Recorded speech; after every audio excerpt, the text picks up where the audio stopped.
Mr. Clerk, are we ready to proceed? Yes, sir, Mr. Mayor.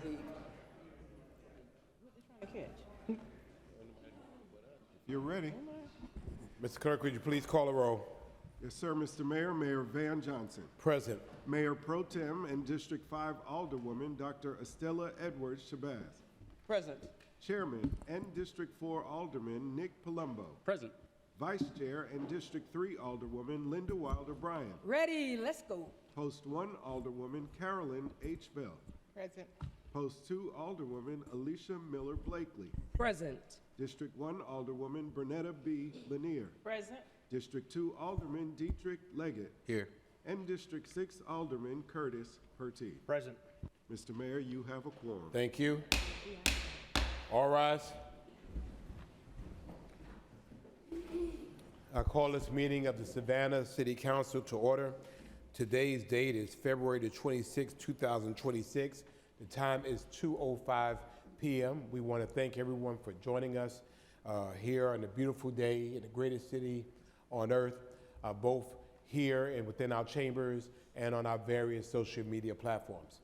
Savannah will be a safe, environmentally healthy, and economically thriving community for all. And for us, all means what? All.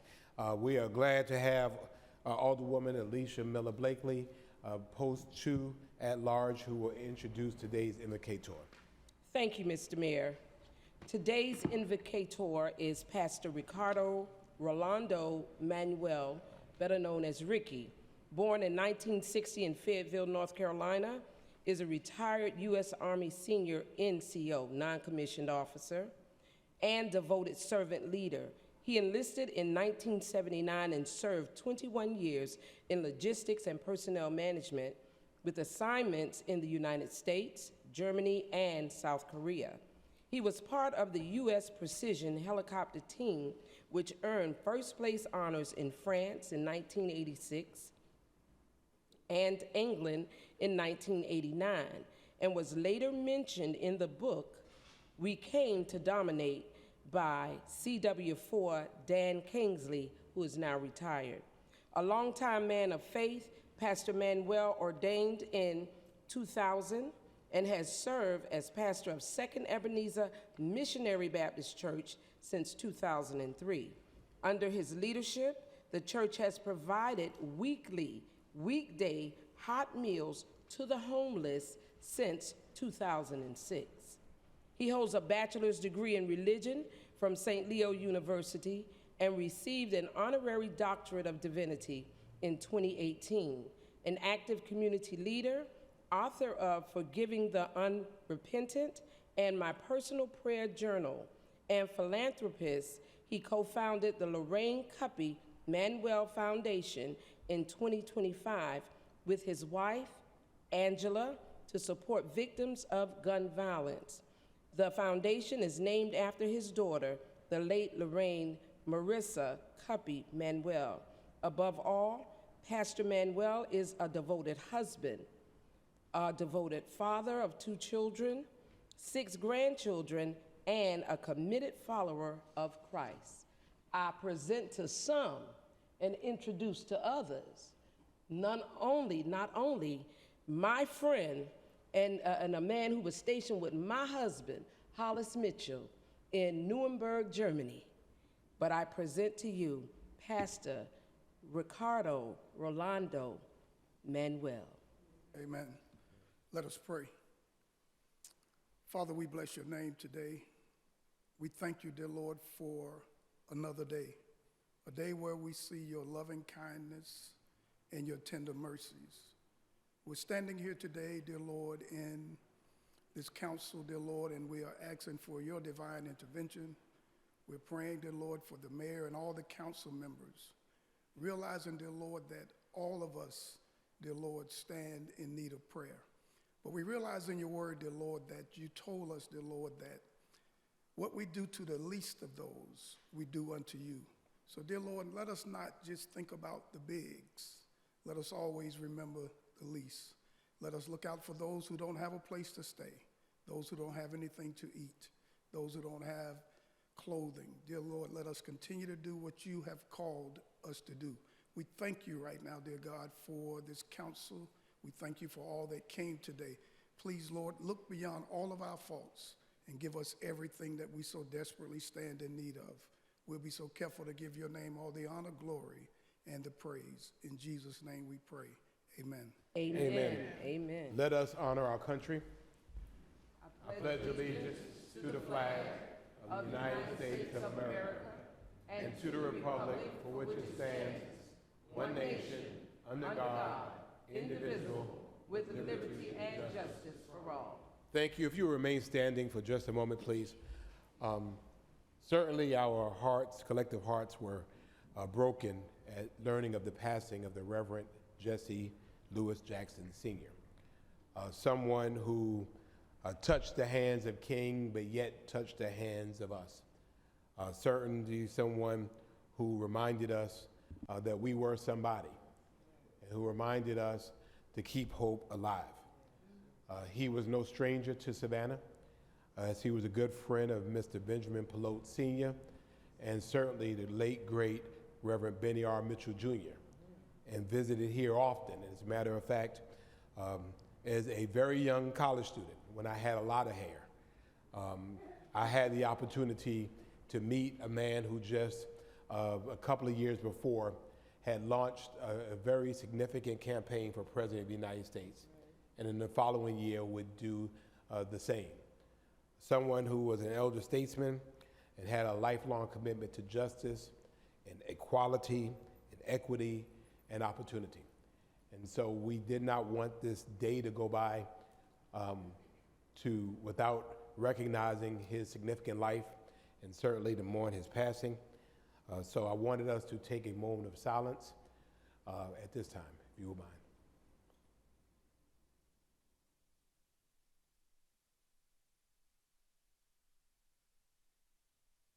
May his memory be a blessing.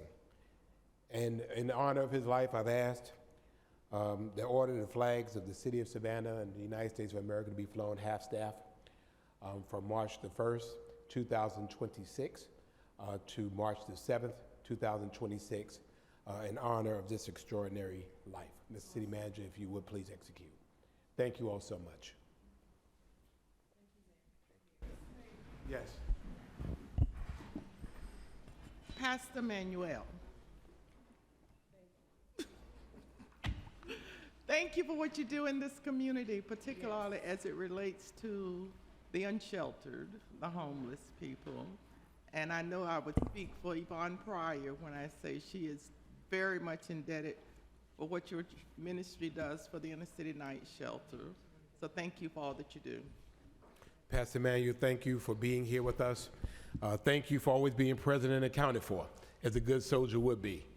And I know even in the midst of your personal loss, you've turned your pain into power. And so thank you for what you're doing in the area of gun violence. We appreciate that. Mr. Mayor. First Lady, please, yeah, she's hiding. Stand up, First Lady. Yeah, thank y'all. We're glad to have you. Mr. Mayor. That's right. Come follow your man. Follow him. District That's right. Mr. Mayor, I was Alderwoman Blakely. how long have you all been married? Wow. 4 years. Another tour of duty. Thank you. And District they 2. met in the military. That's right. That's right. District 2. District 2. It is District 2. Thank you all so much for being here. Good afternoon, Mr. Mayor. Good afternoon. East Savannah strong. You ready, sir? We are. The first item on our agenda today, I'd like to move for the adoption of the regular meeting agenda for February the 26th, 2026. Second motion. Been probably moved and seconded that we adopt the regular meeting agenda for February the 26th, 2026. You've heard the motion. All in favor indicate by saying aye. Aye. Opposed? Motion passes. I'd like to make a motion for items number 2 and 3 for the approval of the minutes for the work session and city manager's briefing held on February the 12th, 2026 at 11 o'clock a.m. and for the approval of the minutes for the regular meeting held on February 12th, 2026 at 2 o'clock p.m. So moved. Properly moved and seconded. All in favor indicate by saying aye. Aye. Opposed? Motion passes. Ladies and gentlemen, we upon the event of Hyundai expanding its footprint here, city manager and I were fortunate to go to South Korea, South Korea, yeah, not North Korea. Oh, y'all didn't go North Korea, yeah. You wouldn't be here. Yeah, yeah. But an opportunity to further build relationships with Hyundai, which, as many of you know, have built their largest investment outside of Korea here in Southeast Georgia. I was having a conversation with Mr. Randy Parker, who is the president, I believe, at the time of Hyundai North America. And I said it would be really a nice thing if the city of Savannah had some Hyundai vehicles built here in Savannah, at least for a time, so that we can sample the great opportunities that this plant and certainly the construction of the iconic 5 and iconic 9 would have here in this community. He said, bet. I said, you sure? He said, yes. And so some time has gone by. We have some Hyundai folks here. Oh, come on, Dr. Stubbs.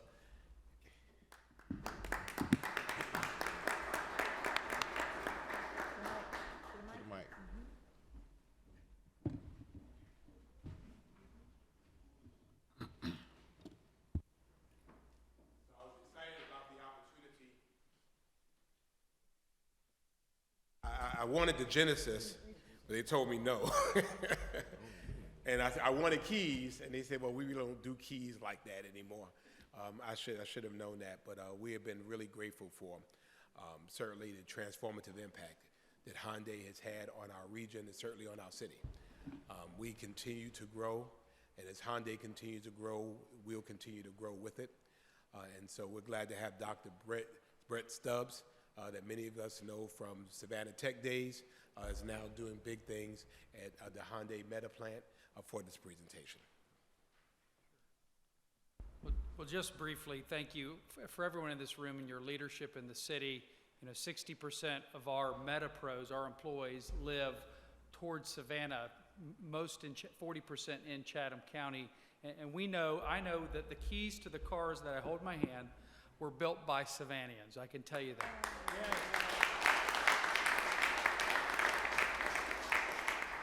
So on behalf of Hyundai Motor Group, Hyundai Motor America, Randy Parker, our North American CEO, Jose Munoz, our global CEO, and Tony Huh, HMGMA CEO, that's a lot of CEOs.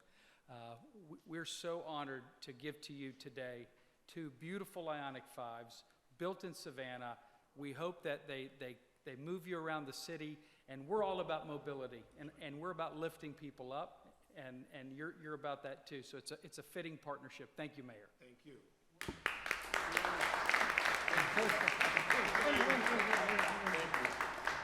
You said 2 keys or 9 keys? I'm just clarification. So I'll be back, and y'all just run the rest of the meeting. Mr. Manager. He didn't give us his name. Huh? He didn't give us his name. Dr. Stubbs? Yeah, so good afternoon. I'm Brent Stubbs. I'm the Chief Administrative Officer for Hyundai Motor Group, Metaplan America. But honored to be with you all today, and thank you for your leadership in the community. Thank you. And we're excited about, obviously, Hyundai's making big moves in our communities, employing many Savannians, and many more to come. And that's just with Hyundai. That's not counting all of the Tier 1 and Tier 2 suppliers who've also come to our region. So it's really changing the workforce opportunities here. And this is also a sustainability effort for us. Years ago, 100% Savannah Sustainability Pledge, led by many members of this council, directed the city to start investing in its electric fleet. And the 2 Ioniq 5s that we now have, thanks to Hyundai, add to that electric fleet for the city, and they're going to be utilized by our sustainability and environmental services team, and be able to go out and be co-branded as City of Savannah and Hyundai in a partnership for help moving the city where? In the right direction. And you'll be seeing in about an hour, I know, a great social media video that our team put together featuring these cars, where these cars came from, and how they're going to serve the city. So thank you so much. Amazing. Thank you. On behalf of our whole team Savannah, we're glad to be in partnership with you. Thank you. Appreciate you so much. Yeah, and let me introduce, obviously, the folks who worked on this. You know, Chief Gene Pravat, Government Operations, and our Senior Director of Fleet Services, Mayor Kevin Exley. So, they worked really hard with Hyundai to be able to bring these vehicles into our service, and we're proud of them. So thank you, Gene. Thank you, Kevin. Thank you. Mr. Mayor, Yes. I just wanted to echo the sentiments. Before we move on to the next item, I had the rare opportunity this week as a part of my day job to go on the tour of the new Hyundai Metaplan. All right. And it was one of the most impressive things that I'd ever seen. The automation, the technologies, the efficiency, the space design, but the most impressive thing to me of all of it was driving through and seeing the smiling faces of people in our community building the next generation vehicles of tomorrow. And I hope we have, I mentioned to our city manager that'd be a great idea for us to all get to enjoy that opportunity to see the wave of the future, and hope we can take We part were of that. supposed to, and I think something happened, but let's make that happen. Yeah. Seeing, believing up to 500,000 cars a year will come from right up the road. It takes about 16 hours to make one car, 9 of hours that is in paint, and literally 28 hours. 28. Thank you. See, I messed it all up. No, we go fast, but not that fast. Okay, but still, that is an amazing to have it from beginning to end right here in this community. So Well, Mr. Mayor, also, Yes. we want to give kudos to them for. it's not in the second district. They're not? It's not yet till we annex. But I saw the 60 Minutes piece. Yes. About the robots that they've already have working out there and the technology that goes into that. So shout out to them for We that. continue to thank our economic development partners, CETA, the Joint Development Council, and those. This is still a continuing and evolving way of ensuring. If you want a job, Hyundai got jobs. But we're trying to get cat buses to get you halfway to the job. And mobility is absolutely the way. You have to get to mobility to create mobility. So thank you so much for that. Thank you all. Now, we're really, 2 weeks ago, we wanted to bring investigator Kenneth McDonald on, who has distinguished himself in the state. We already knew that we had the greatest fire department on the face of the earth. We certainly have the best arson control fire investigator of the year here. So, and guest investigator McDonald, if you come up.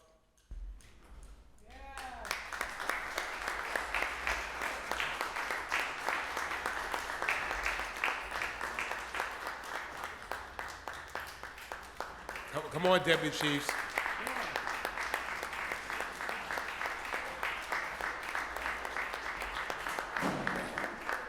And Chief Gunther, come on up here too. You might as well, so you're not alone. Come on, you can stand with him. It's all right.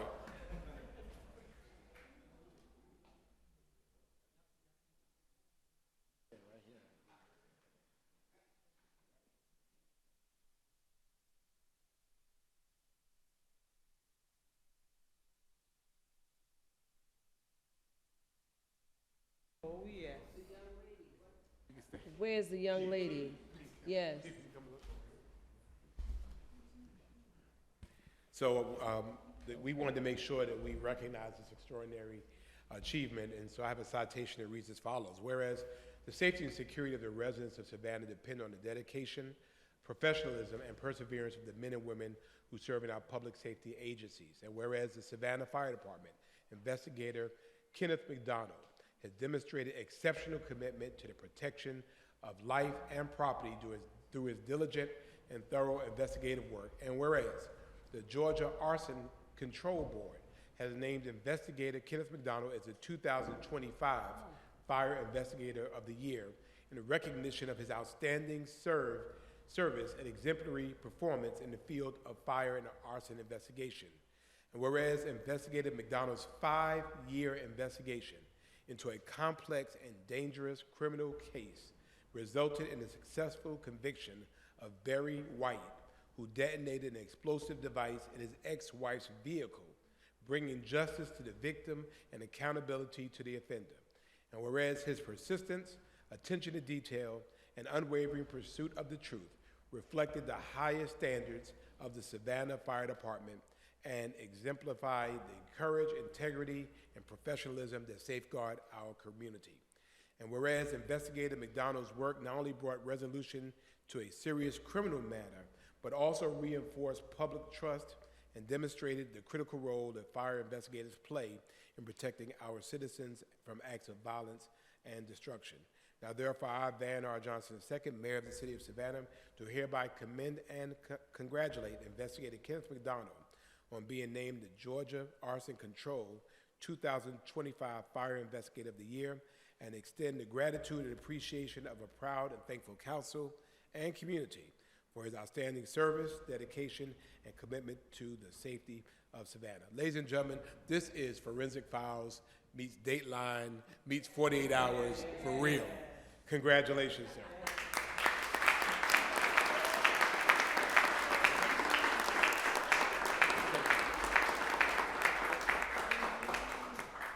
Thank you all. I really appreciate it. This has been like the crescendo of my career. My career started 20 plus years ago, and Mayor Johnson actually taught me in my academy class. So that gives you a little bit of a time. You had to say all that. Thank you very much. Thank you, Chief. Mayor, Council, Mr. City Manager, it's an honor to be standing in front of you today to talk about this part of the fire department that we often don't speak to. I'd like to acknowledge the staff behind me with Deputy Chief Handy, then we have the Assistant Chiefs. We have our Senior Fire Investigator, Fred Anderson, along with this, and then today our Chief Fire Marshal, Whitney Williams-Smith, could not join us today. She's on leave. So we want to acknowledge our fire investigators. And one thing I want to brag about, I think the community needs to know, is that how we are revered throughout the country. The Bureau of Alcohol, Tobacco, and Firearms, the ATF, they send their fire investigators here to work with Kenneth and with Fred to train, to become certified fire investigators. That's the type of investigators that we have here, so they lead that charge. Not only are they helping with the community of Savannah, our region, but also the entire United States. So that's remarkable. Yeah, we're very proud of these two investigators. They do great work. They do a great job. Unsung heroes.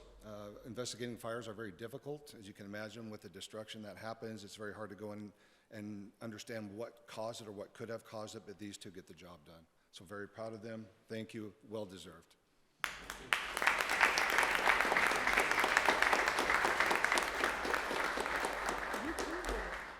I'll just add on to that, you know, Kenneth, especially with this award, and Fred and their team together, this is great public service in action, and we like to say that great public service starts with great public service, and there's no greater examples than Kenneth and Fred and the work that we're doing, and so happy that you got this recognition. That's well deserved, and glad we're celebrating it today. We'll be celebrating it all year. Thank you. Thank you. Alderwoman. I wanted to tell him there's a new investigative called Smoke. Nikki, you need to get on that and send him, and he can play his own self. He's so cool with the earrings and the gun and everything. Yes. Play your own self. Well, to that end, I do remember Smoke. When we first sent our investigators, and I wasn't with, I was with the city at the time. You know, they are certified law enforcement officers. They go through mandate school, so they're like the best of both worlds. They're firefighters and they're police officers at the same time. So that just adds to our opportunity of being able to solve crimes. So, you know, he could have easily let it go, but he stuck to it. And sometimes in law enforcement, you have to stick with it and not let it go. And so because of that, a very dangerous person is behind bars. So thank you.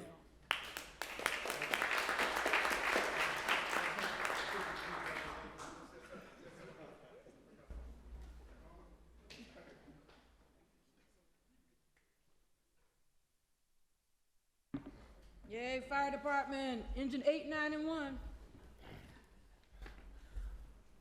All right, ladies and gentlemen, if you work with me, I'm going to do my expediency thing. So we'll move for items 22 through 30 under the Savannah Airport Commission. Is there a second?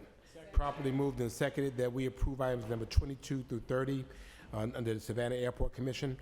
22 is approval of the Condé Nast Traveler Promotional Campaign Partnership with the Hilton Head Islands Bluffton Chamber of Commerce in the amount of $300,000. Item number 23, approval of... Okay. Item number 24, approval of a 3-year broadband service agreement with Comcast Business Communications in the amount of $34,487.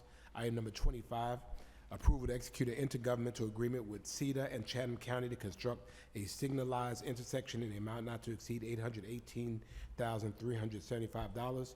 Item number 26, approval to sponsor the 2026 Southeast Chapter of the American Association of Airport Executives Annual Conference in the amount of $60,000. Item number 27, approval to procure services from Elevated Facility Services to refurbish 6 escalators in the hourly long-term parking garage in the amount of $1,483,176. Item number 28, approval to execute a contract with Founders Maintenance and Restoration for the replacement of 5 handicap ramps and 7 entrance walkways in the amount of $188,385. Item number 29, approval to execute a 4-year annual preventative maintenance service agreement with Brooks Building Solutions in the amount of $185,600. And item number 30, approval to execute a contract with W.S. Nielsen Company Incorporated to replace 9 skylight glass panels in the amount of $97,704. You've heard the motion. All in favor of approving items number 22 and 24 through 30, say aye. Aye. Opposed? Motion passes. Item number 23 is approval of task work order number 22 with AECom for gate planning services in the amount of $77,565. Is there a motion on this? Mr. Mayor, Yes. I'd like to recuse myself for the purpose of business. Okay. So noted that Alderwoman Shabazz has recused herself because of business. Is there a motion on this item? Mr. Mayor, move for the approval of item number 23 on the agenda. Second. Properly moved and seconded. All in favor indicate by saying aye. Aye. Opposed? Motion passes 8-0 with 1 recusal. Thank you very much. Going back to alcohol license hearings, we have 2 items, items number 6 and 7. Item number 6 is approval of a Class C liquor, beer, and wine by the drink alcohol license with Sunday sales to David Howard for Marbled and Finn, Savannah, a restaurant located at 520 East Oglethorpe Avenue between Price Street and Houston Street in Automatic District 2. And item number 7 is approval of a Class G beer and wine complimentary alcohol license to Ronald Burris for Flip Flop Shops, a retail store located at 100 Bull Street between East Broughton Street and East State Street in Automatic District 2. This is a public hearing that I've now declared open. Does anyone have anything against either of these items? Going once. Going twice. Speak now, if ever hold thy peace. Yes, sir.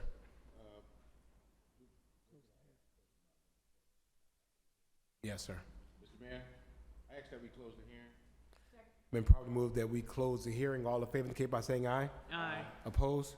Motion passes. We can go ahead and we can approve 6, and then we can move to 7. All right. Alderman?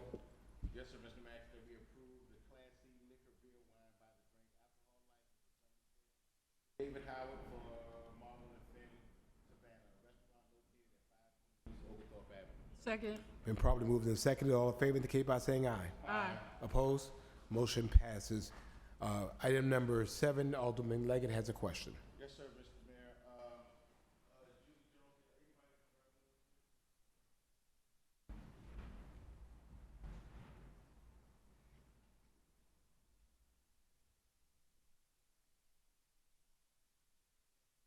Good afternoon. Please identify yourself for the record.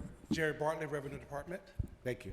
Mr. Bartley, I didn't have anything from the neighborhood association that's saying that they disapprove of this business. I just have a question for the public, for the public's knowledge. They said this is a flip-flop shop, Yes, sir, downtown. and being that it's a flip-flop shop, is just going to be a establishment that sells just memorabilia. memorabilia, T-shirts, and flip-flops, and the novelty that they sell in a local downtown area for tourists coming through. Do you know how they will identify when young people walk in? Will they card them at the door or anything like that? Councilman, I did speak with the owner who is present today as well, and I informed him that's what he has to do as far as everyone that he's serving, and he can't serve certain ages. He's been advised.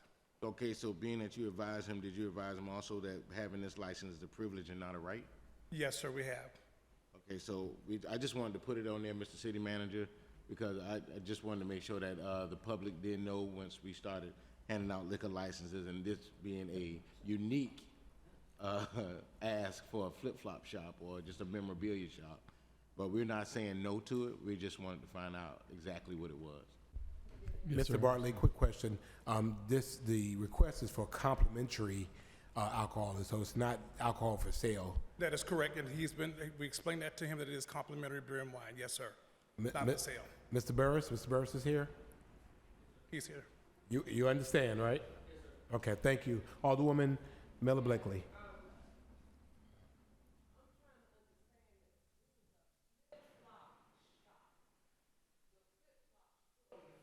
Right. To my understanding, yes, it is.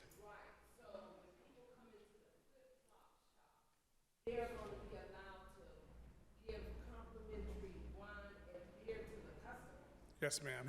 He'll be able to offer that to his customers as they come into the store. Of age. Of age, yes, sir. That's real interesting that we're doing this, Mr. City Manager. So, I'm trying to understand. so complimentary liquor licenses is something that we've had on the books and we've done before council before.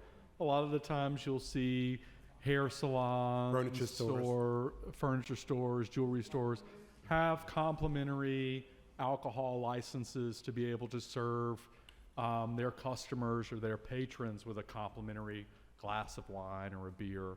So it's not uncommon, and they still have to conform to the same rules and regulations and expectations as any on-premise alcohol license that might be for sale as well. So the standards do apply. In fact, it's, and this is a message to all of our retailers, it's not lawful to serve complimentary beer and wine at your establishment without a complimentary beer and wine alcohol license. So we absolutely, if that's a service that our retailers want to be able to have, they do need to go through this process. It has gone through the process. It has met every requirement under our local ordinance, under the state ordinance to receive alcohol license, which is why I recommend approval. We do have many complimentary beer and wine licenses that are operable today in many of our retail stores as well. So it is absolutely a alcohol license that is on the books in the City of Savannah ordinance. It's ones that have been approved by council before, and this applicant met all the administrative boxes to be lawfully eligible for this license. Okay. Any other questions? Yes, sir. I'm just curious. Is the price the same?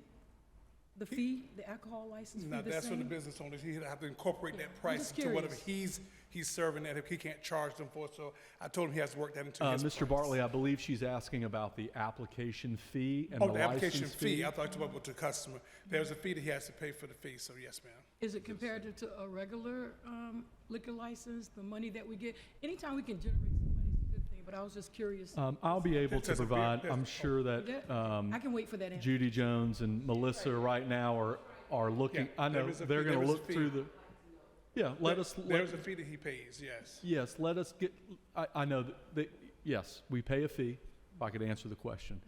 They do pay a fee for this license. Give us a second to confirm in the revenue ordinance what that fee is and how that differs from other alcohol licenses. So we'll do that right now, and as soon as I have the answer texted to me, I'll be able to let council know. Appreciate it. Thank you, sir. Thank you. Mr. City what- Manager, he does pay the same fee, Judy Jones, I'm sorry. He does pays the same fee as any other alcohol establishments that's serving beer or wine. Right. The fee varies. It's Quickest the same gun in the across. East, Judy Jones. Judy Jones. Mr. Mayor, All right. Mr. Mayor, All right. Yes, sir. with that being said, Mr. Mayor, I ask that we approve the Class G beer, wine, complimentary alcohol license to Ronald Burris for Flip Flop Shops, a retail store located at 100 Bull Street. Second. Been proud to move second. Mr. Burris, you got the coolest store. I roll by there every day and peek in. If I wore flip-flops, I would come in and get some. All in favor indicate by saying aye. Aye. Opposed? Motion passes. Good luck to you, sir. Be great. Moving to item number 8 on the second readings, approval of amendment to the stopping, standing, and parking prohibited ordinances. This comes from our Transportation Services Department. Is there a motion to, Mr. Mayor. is there a second? Second. Question. Properly moved and seconded. We have a question from Alderwoman Lanier. Imagine this would be for the city manager. Jay, I spoke to you about Tremont Road where we have a hazardous situation over there. The trucks parking on the road and restricting traffic. And this would be a prime example of why we would need these changes. And also, that's between I-516 and Highway 17. And the other thing we spoke about earlier was on 37th Street. We're gonna have to make some decisions about no parking there because you have either 2 lanes, mobile lanes without parking, or we're gonna have 1 lane with parking because traffic is traveling at the speed limit, and then all of a sudden you run into these parked cars like right around Bull Street area, and they just can't go anywhere. They're gonna have to wait until they could merge into the left lane. And so today this can pass, but those are 2 critical areas, and by continuing to bring this up, I would hate for something to happen there. It's a matter of time, and we could have done something to ward this off. So please have staff evaluate those 2 areas, please. I will, yes, ma'am. One moment. I concur with Alderwoman Lanier. We often have focused our Vision Zero efforts on MLK, Montgomery Street going east, but that is people come flying off of 16 and they turn on there at bottlenecks in that area, and so it's either 2 lanes on some days or some days a lane and a half, and so I know some of that is maybe part of the I-16 off-ramp, and so I think that, I agree, needs to be looked at. Alderman Leggett. Mr. Mayor, does this ordinance also will speak to the DoorDash and the Amazon drivers that park in the right-of-way? Mr. City Manager? I'd have to get some clarity on that. You're asking if this is enforcing delivery drivers? Yes, sir, because on some of our right-of-ways, like Henry Street, Anderson Street, some of those agencies will park right in the street and jump out with the hazard lights on. Yeah, it's not lawful. Right. Yeah, it's not lawful. Yeah. Okay, Alderwoman Miller Blakely. Thank you, Mayor Johnson. Mr.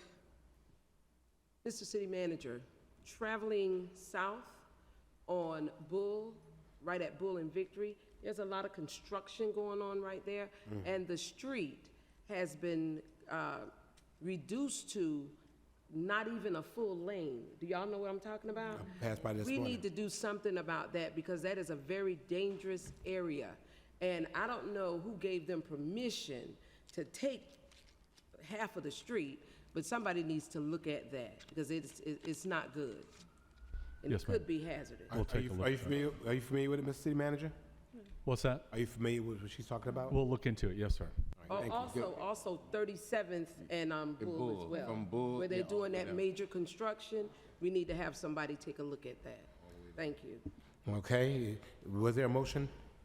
It was moved and seconded. All in favor indicate by saying aye. Aye. Opposed?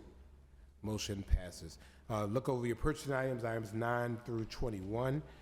I know that Alderwoman Wilder Bryan wants to 17, pull 19, and 17 20. and 19 and 20. 21, please. Mr. Mayor? Wait a minute. All right, wait a minute. 17, 21, 19 and please. 20? okay? Not 21? 21, yes. And 21. Mr. Mayor, Yes. if there are no more pullouts, I would like to make a motion for the purchasing items number 9 through 16 and 18.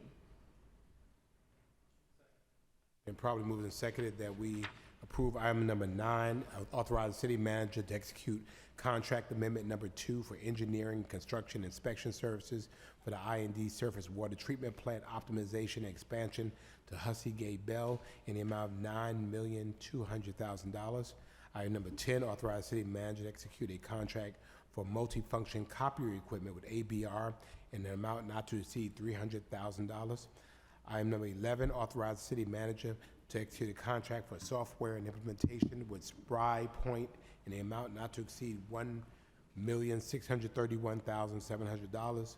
Item number 12, authorize city manager to execute a contract for WinCan software with environmental product groups in the amount not to exceed $56,100. Item number 13, authorize city manager to execute a contract for computer replacement devices with Dell Incorporated in the amount of $1,094,000. Item number 14, authorize the city manager to execute a contract, renewal of a contract with Kentronics Incorporated LLC for the purchase of Ocularis software maintenance and support in the amount of $55,000. Item number 15, authorize city manager to execute a contract for Phase 1 and Phase 2 with ShotSpotter in an amount not to exceed $274,458 annually. And item number 16, authorize city manager to execute modification number 1 of the contract for the purchase of aluminum sulfate with Chemtrade Chemicals US LLC in the amount of $283,977. And item number 18, authorize city manager to execute contract modification number 2 for medical and pharmacy stop-loss carrier with International Insurance of Tennessee in the amount of $1,318,000. You've heard the motion. All in favor indicate by saying aye. Aye. Opposed? Motion passes. We now go to item number 17, which is authorize the city manager execute contract modification number 2 for major special event catering services for city staff from Ardsley Station in the amount not to exceed $138,600. That was Alderman Palumbo? No, sir. Number 20. Who has 17? I did. Alderwoman Wilder Bryan. Mr. City Manager, I apologize. We were in a meeting with you, and this one, I meant to speak about this one, but this is an economic drive for the entire city. And while this is a locally owned one, I would want for this $138,000 to be distributed with an additional source. I'm looking at this, the description. They've added a 25% inflation to food costs, right? And then you signed one on the 48th, and then we had to modify it again with $48,000. I'm wanting to spread this little joy around. He may be, I'm just Yes, taking ma'am. under So consideration. this is I think I understand your consideration. This was a Yes. RFP that we put out. I believe when we put it out a few years ago, they were the only respondents. I understand the need to want to spread the business around. The modifications were mostly because we added scope, we added new meals, and added new staff and first responders that needed to be able to be supported during these I efforts. get all of that. Yeah. I understand that, but I'm saying it was a couple of years back. I think we could have ran the RFPs again to include some other people who might be interested. When we talk about Savannah First, I understand that, but we're talking about other locally owned businesses where $138,000 could be split 4 ways there, so everybody can get some money. People wait all year long for St. Patrick's Day, and I'm just saying the next time we do this, that we consider more than one person. Yes, ma'am. Yes, sir. Thank you so I understand much, that, sir. and I'll take that back. The other consideration I'd ask council to think through too is St. Patrick's Day is our most complex event. Yes, sir. With many, many different moving parts, and we often look for how can we simplify our efforts, and how can we minimize the number of things that we're having to juggle in that time. And so streamlining some of our services and outside contracts just during that event has sometimes helped us focus on the main event and the public safety. Yes, So that's sir. just another consideration. Yes, sir, I appreciate that, sir. Yes. Thank you so much. Yes, ma'am. Thank you, Mr. City Manager. This amount is $138,600, correct? Yes, ma'am. And is this company from Savannah? Yes, ma'am. They're a restaurant in Savannah. It is a restaurant in Savannah. Yes, ma'am. I have to agree with Alderwoman Wilder Bryan.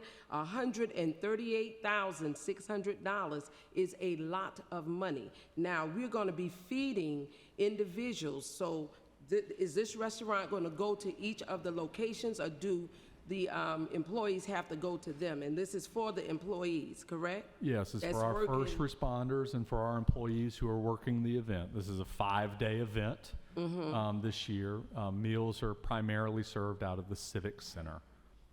So they're going to have to go to the Civic Center in Yes, order ma'am. to eat. That's how we do it every year. Yes, ma'am. Okay, I want you to remember, $138,000, this is coming out of our general fund, correct? Yes, ma'am. All right, I want you to remember that. Yes, ma'am. Okay, thank you very much. Thank you. Go ahead, Alderwoman. Is there a motion? I make a motion that we authorize the city manager to execute contract modification number 2 for major special event catering services for city staff from Ardsley Station in an amount of I not to second. exceed $138,000.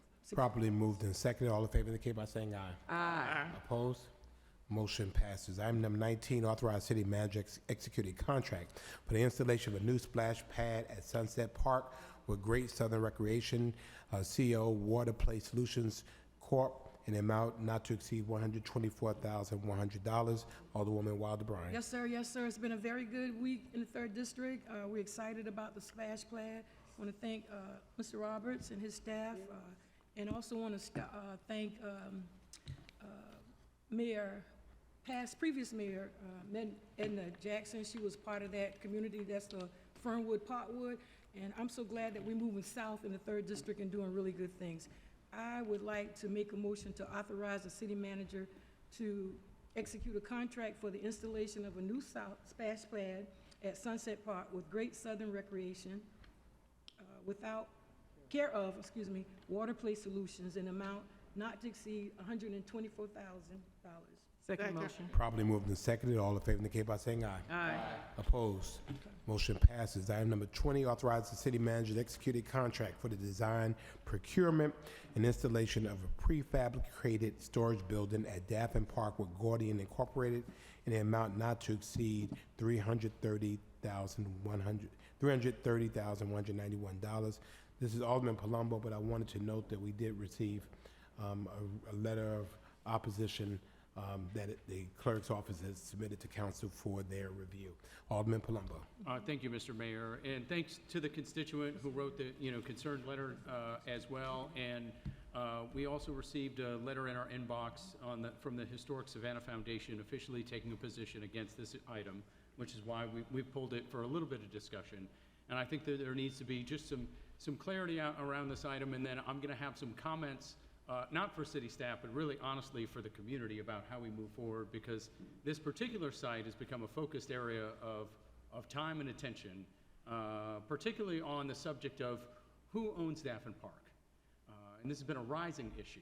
I represent neighbors on 2 sides of the park, to the south and to the west. Alderman Leggett represents constituents to the north. Alderman Wilder Bryan represents constituents to the east.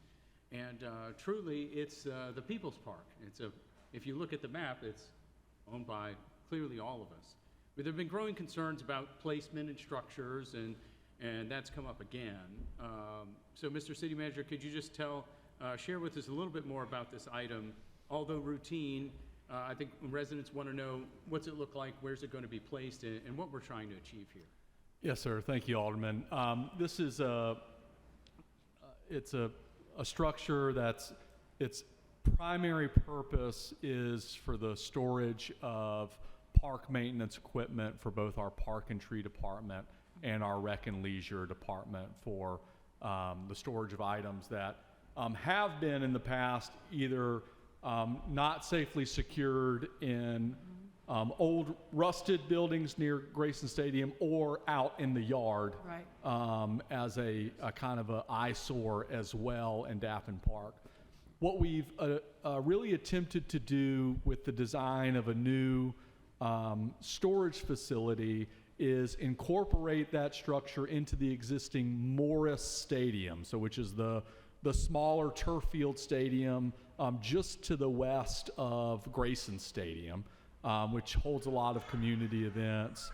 The storage facility is going to, in addition to providing much needed safe storage and be able to pull some of those things off of the yard in Daffin Park, it's going to do two things for that stadium as well. One, it's going to create more of an entrance into that stadium and a definition of that facility, as well as provide an overhang for the athletes who are using that field on the sideline as well in the event of inclement weather or high heat. So it serves a few purposes there for the park, and our intention was to incorporate this as seamlessly as we could in the most appropriate areas that we felt we could improve park maintenance and operations, but also improve the look and feel and utility of the park as well.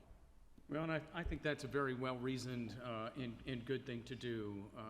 And clearly, we do need to protect the maintenance equipment, and that we're not going to stick up for a rusty facility. We deserve to have the best for the park.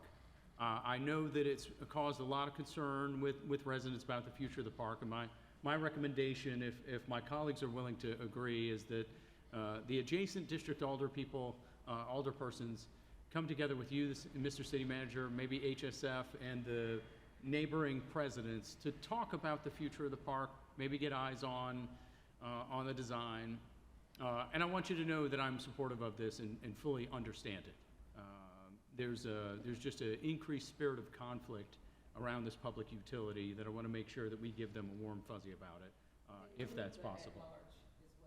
And at large. We'll find a way to thread that, maybe end up as a public meeting or a hearing. But there's, raised concerns about access, utility, and I'm a firm believer that the park's here for everyone. But this is a significant enough investment. I think they want to get eyes on it. And that even though, are any representatives from Historic Savannah Foundation here? Well, note to our local nonprofits, if you weigh in on it, please come and join us if you can. But that would be my preference on this, just to give us one more bite of the apple to give the opportunity to get a warm fuzzy about it. Mr. City Manager. All right, I saw Alderman Bell first. So, Alderman Palumbo, you're not suggesting that we delay it, or are you?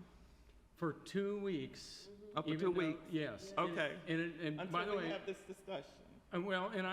I'll admit it is stretching my patience for sure. I mean, because I feel that this is a very routine item. Okay. But if that's what the people want, in 2 weeks we'll give everybody a warm fuzzy. That's fine. Then that's fair. Alderwoman, I saw Alderwoman Lanier. Yes, thank you, Mr. Mayor. Mr. City Manager, I'm looking at the measurements of this building. Is that the width times the height times the length? So are we talking 40 by 12 and 96 high? Yes, ma'am. It is? Okay. I mean, so it's 40 feet wide, 96 feet in length, and 12 feet high. 12 feet high. Okay, I was just trying to get some kind of visual on what it's going to look like. But to Alderman Palumbo, if you all decide that you all don't want it, we'll take it. We'll take it over there. So, and if you decide you don't to put the size in context, it's going to be sitting essentially on the field. It'll be right on the sideline of the field. The field is a regulation football field. It's going to kind of stretch from the 25-yard line to the goal line on one side of Morris Field. That's right now undefined. Thank you. Alderwoman Wilder Bryan. I actually share parts of this, and it's actually going to be on the side where my people stay, and they don't have a problem with it. When we move forward I was ready to vote, but Grace, we can give people 2 weeks, but it's something that has to be done. When we talk about recreation and the equipment and having it scattered all over everywhere, we got to put ourselves in 2026. It's also going to be a dugout, is that not correct? Where people can change and whatever, that's going to be a part of the actual There, field. the design does incorporate an overhang over parts of the sideline for the use of athletes, Okay. yes. And so it's a park, and we have equipment that this council fusses about all the time, about it rotting and being in different places. We need to get some synergy. And so that synergy for me would be something that's convenient, close to the proximity of where everything is for the kids and the staff. And so while I'm listening to his constituents and what they're wanting to do, I think that it is most evident that it needs to happen, and that all of the things that we do, it has to be progression of what the budget allows. And the budget allows for us to continue to do things that change the quality of not only people's life, but the life of our employees too. Thank you. All right, thank you very much.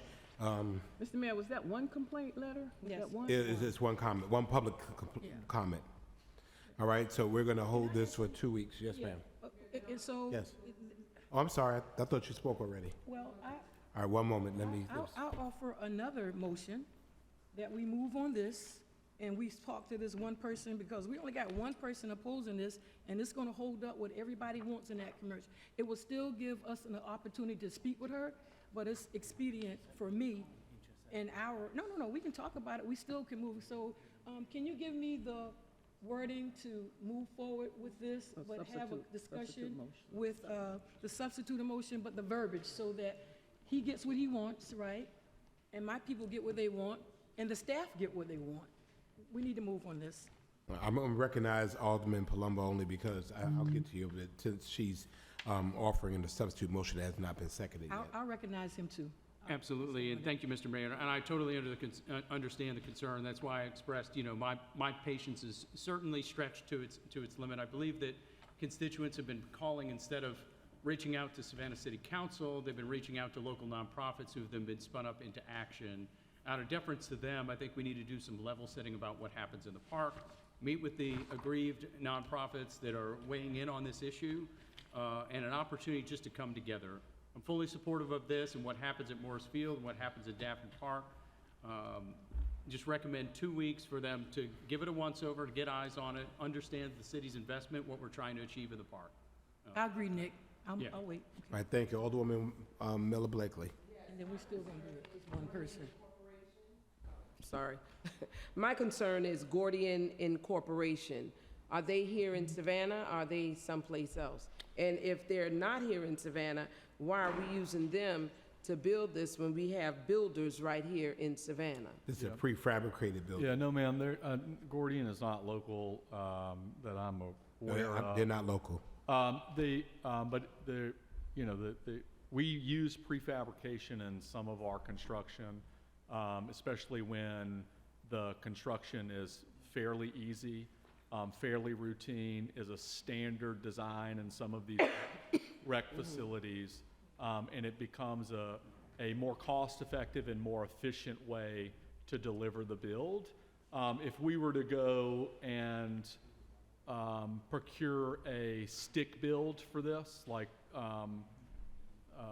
the cost would be double or triple the cost of this building, and we would get essentially a very similar result. So we don't have anybody in Savannah, in this area, that do prefab building?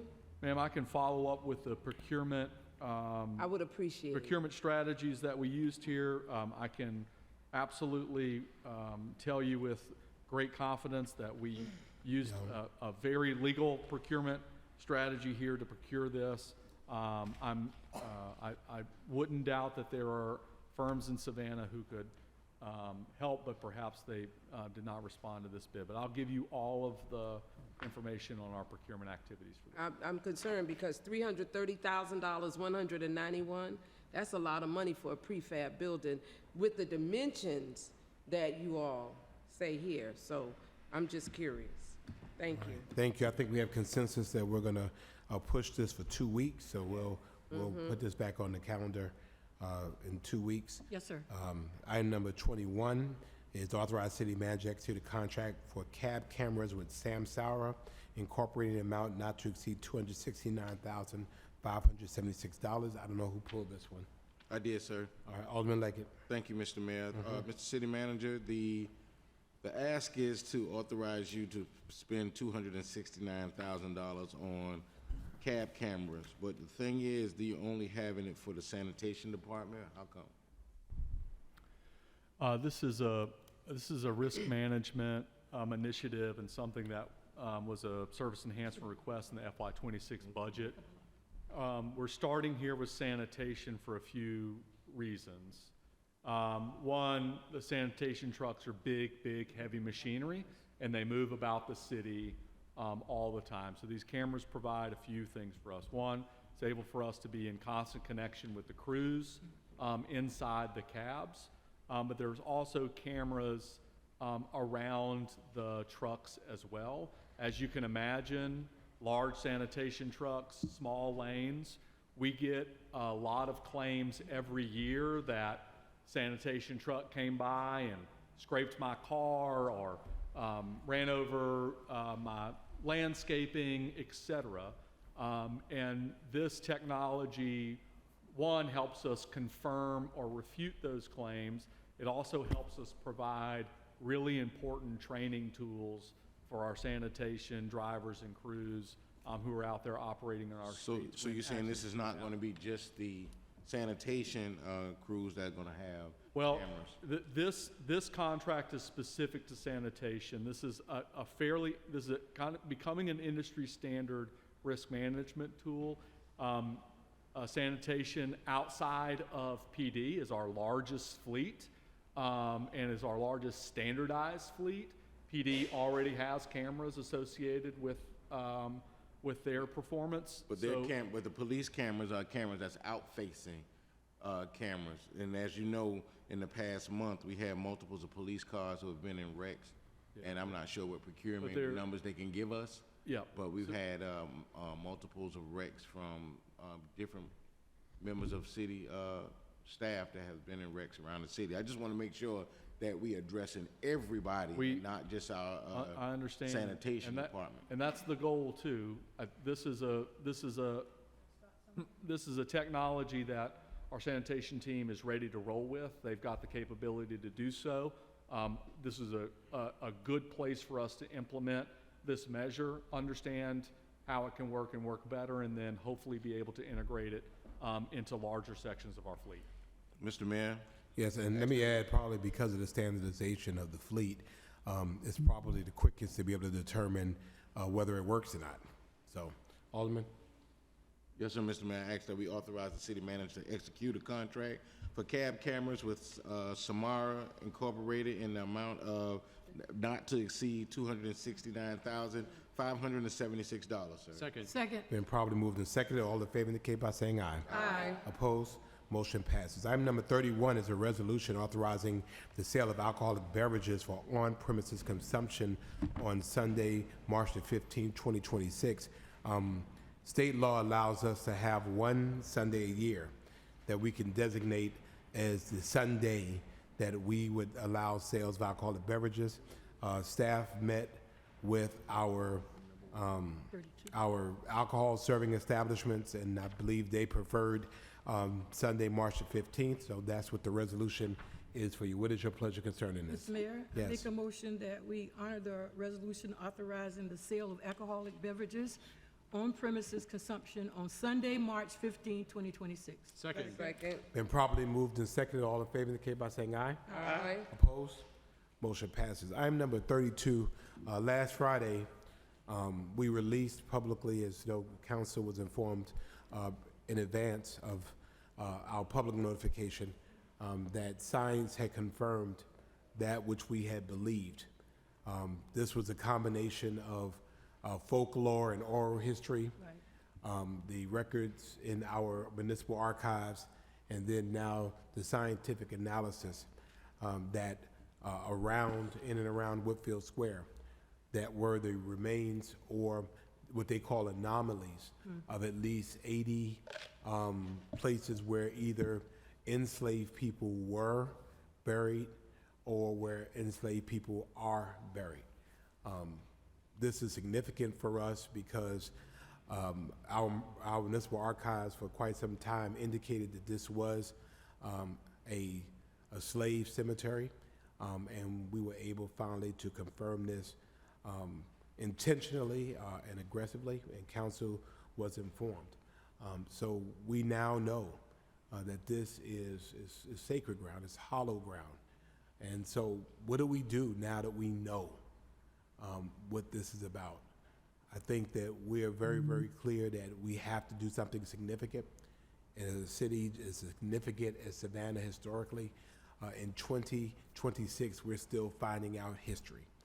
And so talking with the city manager, and we kicked it back and forth, the recommendation is for us to create a committee that would include members of council, appointments, and some subject matter experts to provide recommendations to the city council and to staff about how do we handle that which we have learned. How do we handle the signage? How do we handle addressing this? At this time, there's no thought of excavating.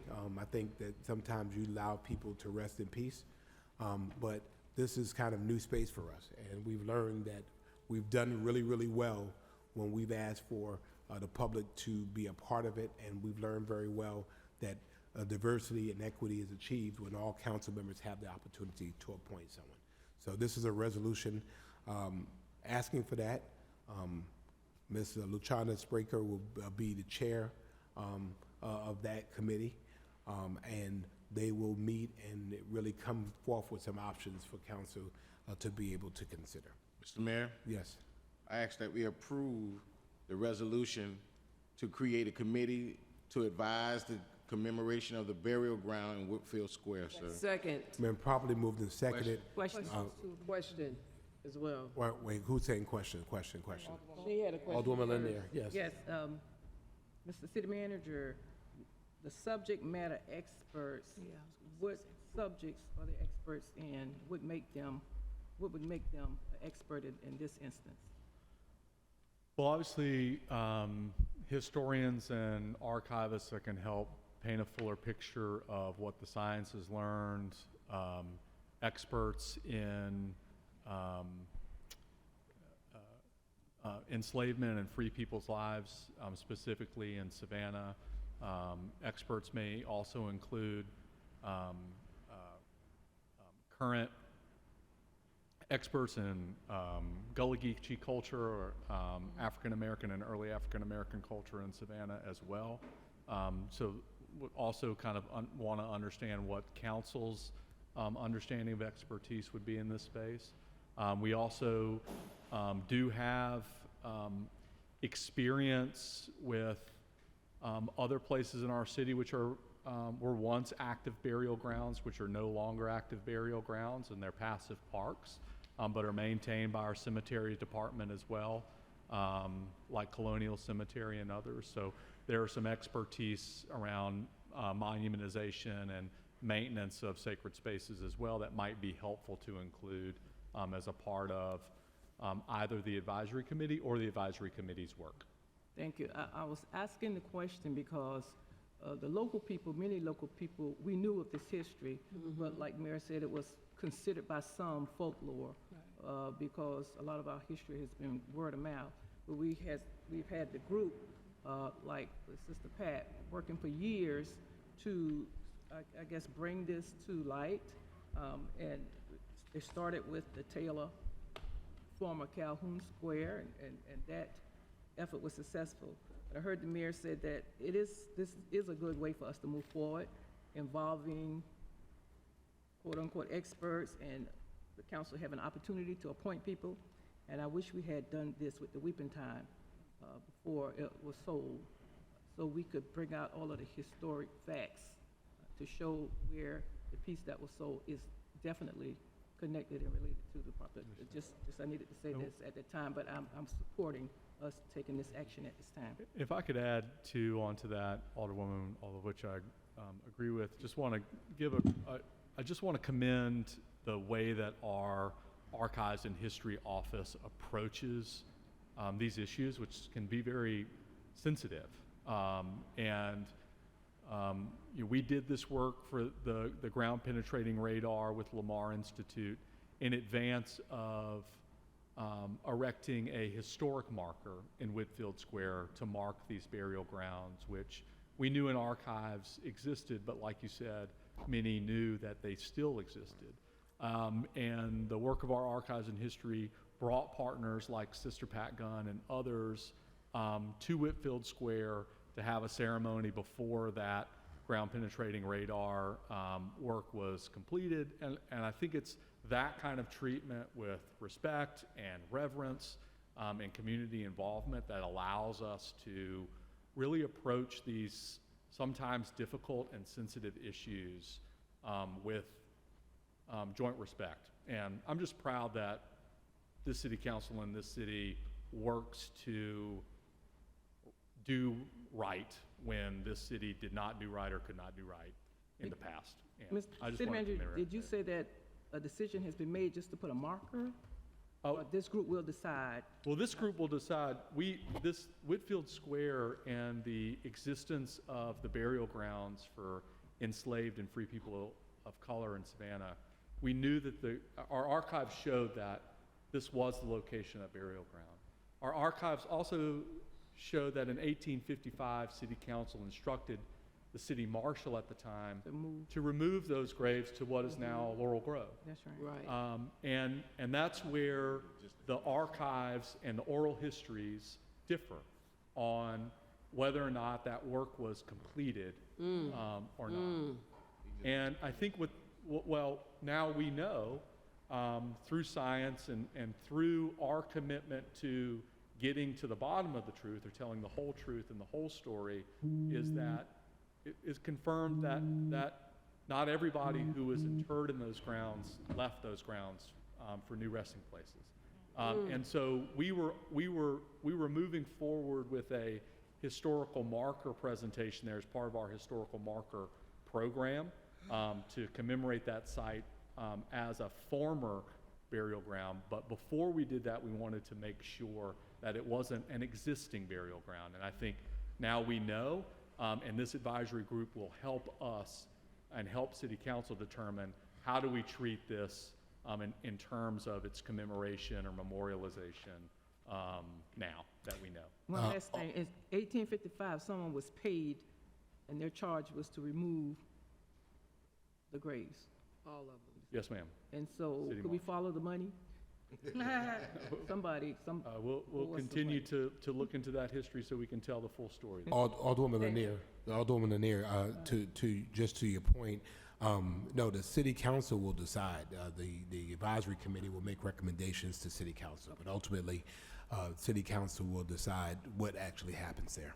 Alderwoman. So, Mayor Johnson. Yes. Did I hear you correctly say that there is possibly bodies still there, or they have been removed? So they have not all been removed, so there is... To say it probably more succinctly, it cannot be confirmed that all of the bodies were removed. Right. So when Lamar is that the name of the yes. organization?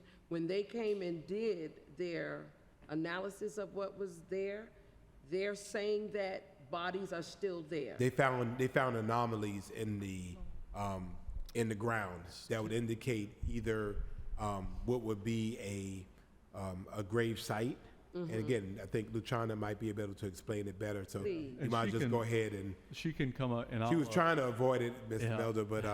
But now I'll go ahead and say more plainly. If I want to know. And before she does that, and now, ladies and gentlemen, your history moment with Yeah. Luciana Springer. Well, thank you. So, Luciana Hungry Spraker, for history, Archives right? in History. Are you hungry for also. history?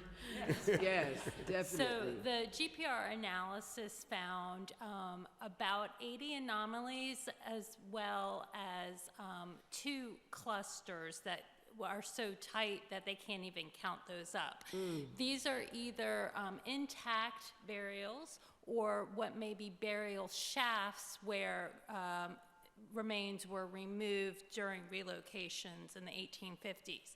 The only way to confirm that would be to excavate, because of the distribution of these anomalies, it would involve excavating the entire square. Where our recommendation would be not to do that because we would like to respect the remains. Even if some of those are burial shafts, we think it's highly likely that some of those are definitely burials as well. With the nature of what those burial grounds were for enslaved people and free people of color, it's likely that from the very beginning, some of those were unmarked graves or were marked with wood markers, which would deteriorate over time. So even if the city marshal, as directed, did do removals, graves likely were missed because of the unmarked nature of that burial ground. I did want to circle back to Alderwoman Lanier's comment about did the city marshal not do what he was instructed and paid to do? And just as a note, this burial ground was closed by city council in 1844, and there was a second burial ground, and they used the same name for them. So, which is what brought some confusion about where remains were removed in 1855 and led me to really want to continue the research and bring in Lamar to make sure what was going on in this burial ground and try to clear up some of that confusion and bring in the science to supplement the historical records that we had. Happy to answer any more questions about Lamar's I have work. a question. Alderwoman. So were you the one that instrumented all of this, that said we need to look at this? Yeah, I had questions, and I did not feel that we could put up a historical marker without trying to tie up some of those loose ends. Oh, I appreciate that. I thank you so much. And with you doing that, I would like to suggest that maybe we should do that at all of our squares. Well, all of the places that were considered burial grounds, not just for enslaved people, but for people within our city. We are moving forward to do Taylor Square. We do know from the historical records that the Strangers Burial Ground was adjacent to the south of Taylor Square. We don't think it overlapped what became Taylor Square, but because of the proximity of that, our Park and Tree Director, which oversees both cemeteries and the squares, requested that we do a similar survey in Taylor Square so future work in Taylor Square could be informed if there was any overlap. We don't, at this time, don't have any indication that there were burial grounds adjacent to any other squares, but we do know that there was a burial ground adjacent just to the south of Taylor Square. So that is on, we are seeking to do that. Thank you. And I'll add that the full report from the Lamar Institute has been published by the city. It's online and available for anyone to read. It's also, council members, in your inbox from last Thursday, and is a very, very helpful and illustrative report. Very Thank you. Let's give a round of applause for Hungry for History. Ms. Donna, I have one last question, please. Did President Street come up? President That's Street? a part of the local folklore about. President Street, no. Pageville. Yes. Say that again. LePageville. Oh, the LePageville Cemetery. We know that. No, and LePageville actually was, at the time LePageville was active, it was outside of the city's limits. So I've been in contact with Ms. West and Ms. Jenkins a lot about LePageville, but our records in the city reflect the city's limits at the time, so we don't have records related to LePageville. All right, did we get a motion in a second? I think they did. Question. But All right. I have one more question, Mayor Already- Johnson. Well, Already had a motion. all right, Alderwoman. Just really quick, Luciana, thank you for everything you do. We want to dispel another rumor that field house number 15 that started in Savannah, right? And people say that Sherman gave burnt Atlanta and saved Savannah. And we wanted the truth to be told that Savannah was saved by 20 Negro leaders, most of them ministers, and that is the truth. We knew that if you were on Upward Bound, Ella Fisher, who ran That's right. we went through Meldrum. Yes. All those things. And we've been knowing that there have been bodies under there for a long time. Thank God for Upward Bound and Ella Fisher. And we knew as students at Savannah State that there have always been bodies, not only in that location, but specifically that location. And we want to put notice that Savannah was saved by 20 Negroes, most of them ministers. Our descendants saved Savannah from burning. Tell That's that right. story too, because that's true.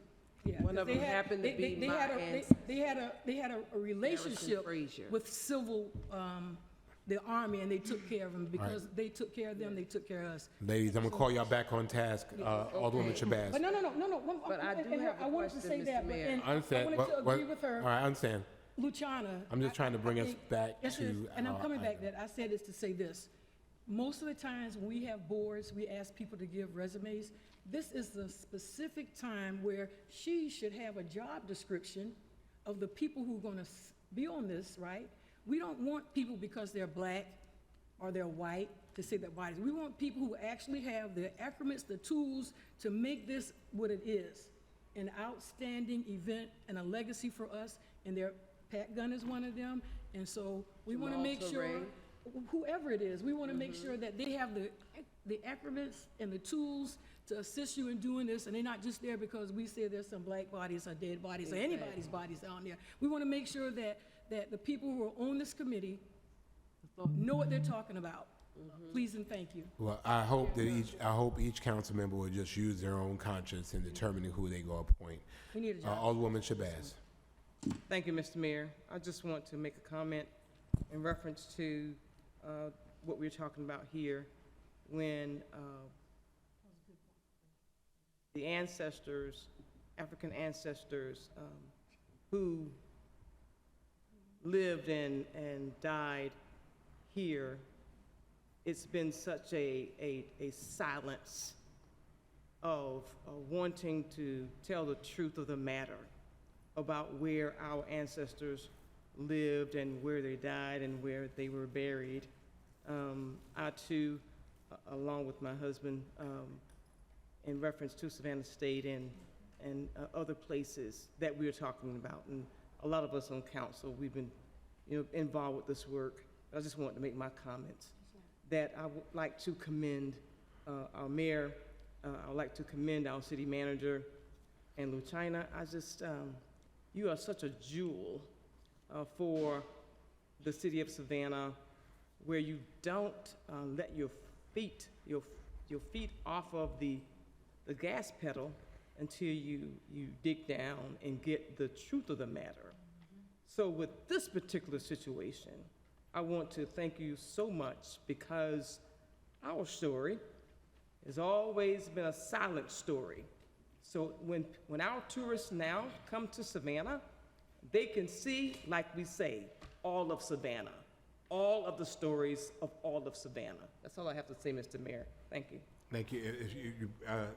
Very briefly, ma'am. Luciana, about 2 years ago, when they did the reconstruction of Broughton Street, it was brought to our attention from some of the workers, myself along with Pat Gunn, that there were bodies under the ground when they were doing the digging. We went to Heath Lloyd with that information, and I never found out what came from it. So if possible, could you please research that as well? I would appreciate it. And also, Alderwoman Wilder Bryan mentioned those men.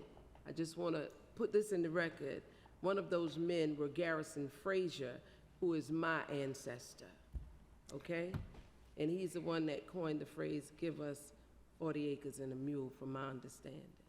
Thank you. Thank you. Let me just lift up, I'm familiar with some of the excavation on Broughton Street. I know there were at least two. I remember one because I was there, and it was confirmed to be a dog. The bones that were found almost near at Broughton Street, at Bull Street. I know that was one of them. I don't remember what the other one was. But can we get a motion on this, please? Yes, sir. We got a motion. Properly moved and seconded. All in favor indicate by saying aye. Aye. Opposed? Motion passes. Now, I want to appoint another committee because the coolest part about this, and the strangest part about this at the same time, was that at some point in Savannah's history, a meteorite hit the city of Savannah and hit Whitfield Square. And there's evidence of a meteor. I want to figure out a committee to help us figure that out, because we believe, Luciana, it was before even the founding of Savannah, but that there was evidence there. And the physicists told us that a meteorite hit our city. So that's a Black History fact for y'all. All right, going down to items number 33 through 36. We can take them all together. Mr. Mayor. Any pull-offs? No, sir. All right, item number 33 is approval of a water sewer agreement with D.R. Horton for the Pines and New Hampstead Phase 5 and Automatic District 5. Item number 34, approval of a water and sewer agreement with D.R. Horton for the Pines and New Hampstead Phase 6 and Automatic District 5. Item number 35, approval of a water and sewer agreement with Surat Khan M. Patel for MDH Benton Commercial Subdivision in Automatic District 1. And item number 36, authorize city manager to execute into a memorandum of agreement between the City of Savannah and the Metropolitan Planning Commission for pictometry imagery services in the amount of $37,710 for a combined total of $226,260 for the years 2026 to 2031. So Is there a moved, motion? sir. Been properly, is there a second? Second. Properly moved and seconded. All in favor, indicate by saying aye. Aye. Opposed? Motion passes. Item number 37 is settlement number 1. Yes, Mr. Mayor. I'd like to move to authorize the city attorney's office to settle the claim of MR for $45,000. Second.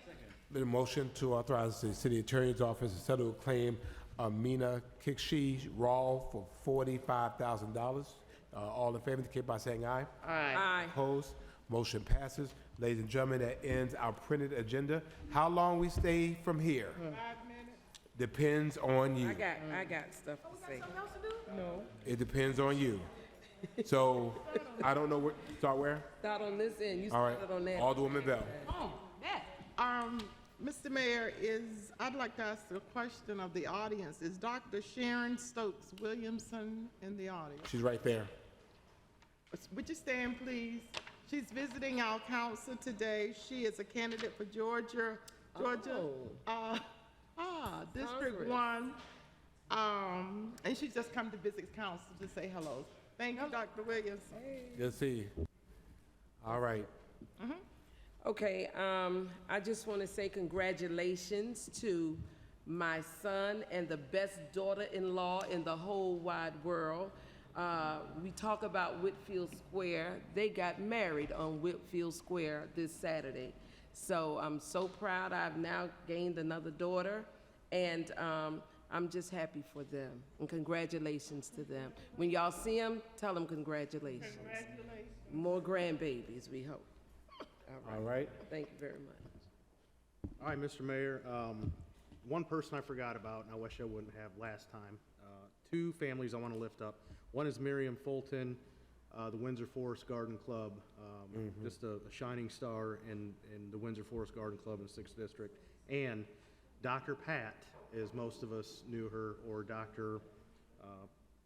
Patrice Stewart of Asbury, and also a community leader within our community. Both lift their families up, and as you would say, may their memory be a blessing. Thank you. Thank you for the opportunity to serve. Have a great day. Thank you. Alderwoman Shabazz. Yes, sir, Mr. Mayor. I'd like to make an announcement on Saturday, this coming Saturday, at the West Broad Street YMCA at 110 May Street. Life Skills Incorporated for the Empowerment Center, 52 Hearts Violence Reduction Program and Recognition ceremony will be held. We're going to have our police chief, who's going to be speaking there, Alderwoman Wilder Bryant. She's going to be one of our motivational speakers, and I will be the keynote speaker there. We're inviting everyone to come out to commend some of those who are going to be recognized at this program for end gun violence. And we will be talking about that subject matter in detail on Saturday, February the 28th, 2026, from 4 o'clock to 6 o'clock p.m. Thank you, Mr. Mayor. Thank you. Alderwoman Wilder Bryan. Yes, sir. Mr. Mayor, I wanted to thank Mr. Prevet and Mr. Flowers and Assistant City Manager and Manager for putting a funeral symposium together this week. We had an opportunity to hear some complaints, and it was a very good music. And I'm going to end just like I started. Let's go! Thank you. Alderman Leggett. Thank you, Mr. Mayor. We want to definitely lift up the life of Dylan Sam. His funeral will be this week. Dylan, who do all the toys with the League of Brawn. League of Brawn. Yeah, so his funeral is going to be this week, and also we want to lift up the mother of Tony Center. Miriam Her funeral Center. was this week also. So, and also, Second District had an opportunity to honor Bill Durrance today, another Second District member, and we put him inside the Otis Johnson Center. And he has an art gallery that is being erected. So make sure you go by the Otis Johnson Center and see the Bill Durrance. What do you call that? Collection. Thank you. Alderwoman Lanier. Yes, I'd like to send out condolences to Mr. Stephen Johnson and family and the loss of his daughter. She's the granddaughter of Miss Theodosia Johnston, used to be with the EOA for many years.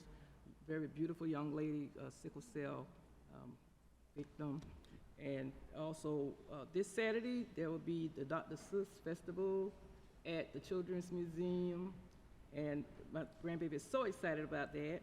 And on February 28th, which is Saturday, there's a Stop the Violence rally on Hudson Hill Park from 11 to 4. Last thing, next Saturday, March 7th, the Weeping Time Festival will be at the Waterworks Plaza from noon until 4. So lots of good things going on in our city. Thank you.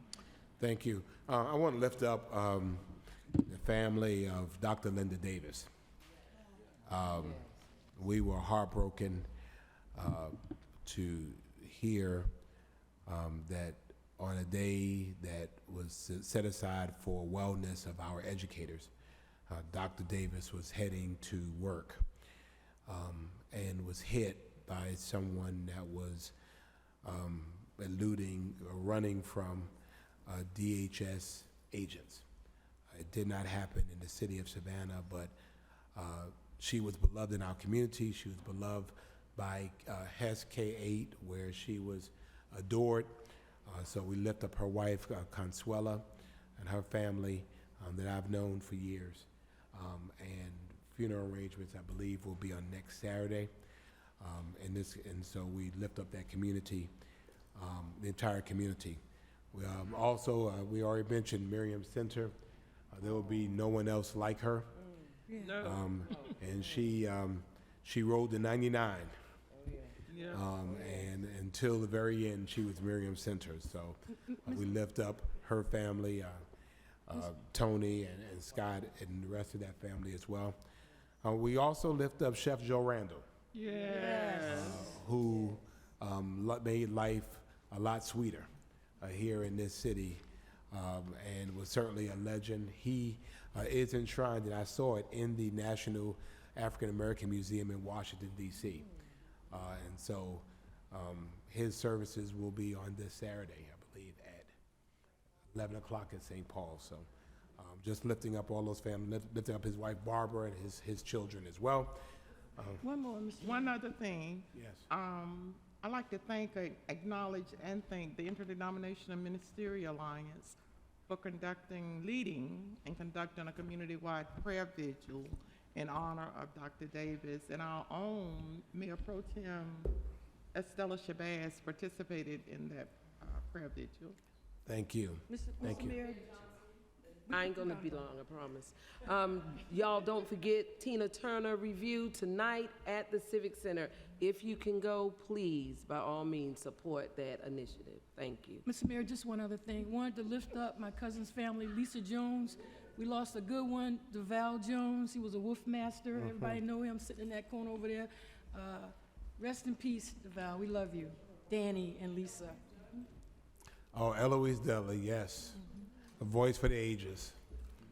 United House of Prayer. United House of Prayer. All people. Gospel That's right. singer.